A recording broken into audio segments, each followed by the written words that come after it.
This is fantastic. All right, I'm so excited. All right, so oh my God, Zoe, we're already distracted. Are you kidding me? Don't distract her. She's got a job to do now. Okay, Zoe, great. Okay, so when I say names, please give them big, louds, and huge cheers so they feel comfortable coming out. And everyone gets the same cheer no matter, as we go on. Sometimes you guys start to get tired. No, you fucking pick it up. All right, so we're going to do this. All right, our first contestant, always nerve-wracking being the first. So again, maybe a little bit more encouragement out of the gate because they deserve it. So help me. Welcome to the stage. Your first act of the evening. Peter Edge. Everyone, Peter Edge!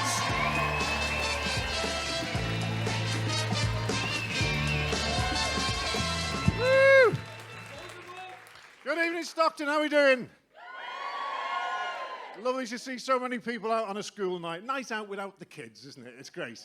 I mean, you know, I love my kids. My kids are great. I've got 3 daughters. But, you know, sometimes it's hard being the only bloke in the house. I'm officially a sexual minority in my own home. I'm outnumbered 5 to 1 because there's the 3 girls. Then there's my wife. And God love him, even the dog now identifies as female.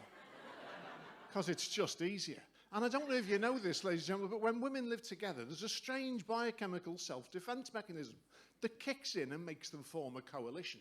You know, like Charlie's Angels, or in my case, the Witches of Eastwick. And you can't say anything. I've not been right since 1998.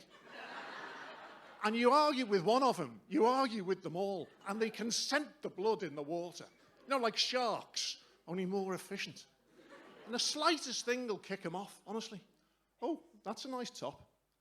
What do you mean, that's a nice top? Oh, I'm just saying that's a nice top, so why are you having a go at my top? I'm not having a go at your top. I just said it was a nice top, then the second one's in. Why is he having a go at her top? I'm not having a go at her top. Yes, you are, I heard it. Then the third one comes in. Is he having a go at her top? No, I'm not having a go. Yes, you are. And now you're shouting. I'm not shouting. Yes, you are. Look, you made her cry. And then the wife comes in. Who's made who cry? He has, shouting at her about her top. I'm not shouting. It's a nice fucking top.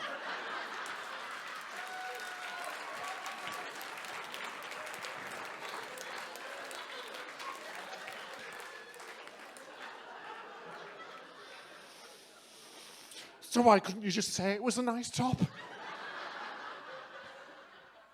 And I'll tell you, it was worse a few years ago because they were all teenagers at the same time. I mean, not the wife, obviously. You know. I'm not from Sunderland.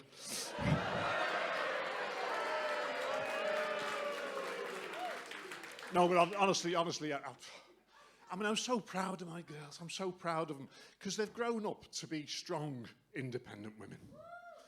What I'd call feminists with a small f.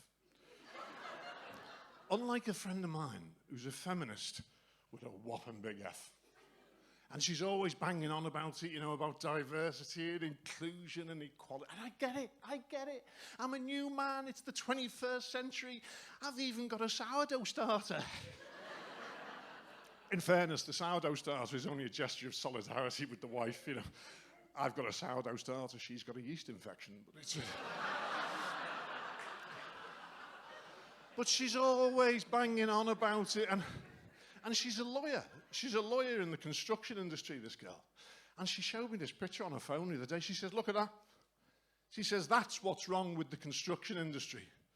So I looked at the phone, and it's an industry dinner, and it's mostly blokes, mostly white blokes, mostly 25 to 50-ish. And I said, well, what's the problem? She says, where's the diversity and inclusion there?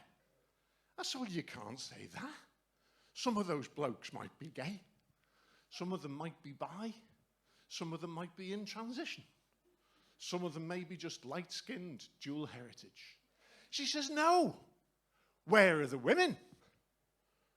Well, they might have gone for a wee. They usually do. She says, no. The women aren't included. No one ever includes the women. Name me one man who ever properly included women in construction. And apparently Fred West wasn't the answer she was looking for.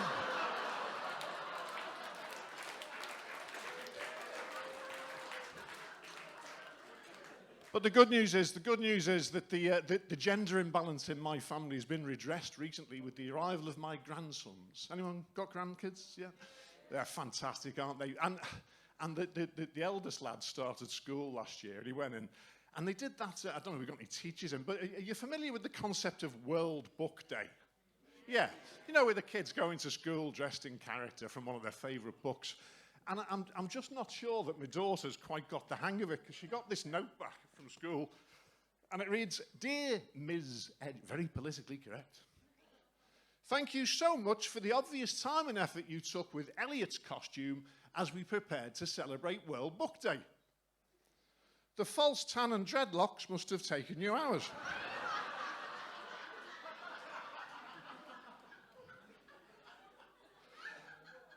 However, I feel duty-bound to point out that we've been reading Charles Dickens with the children this term, and we're rather hoping that Elliot's costume would represent the character of Jacob Marley.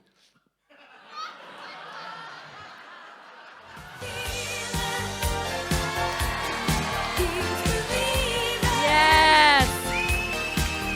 Peter Ed!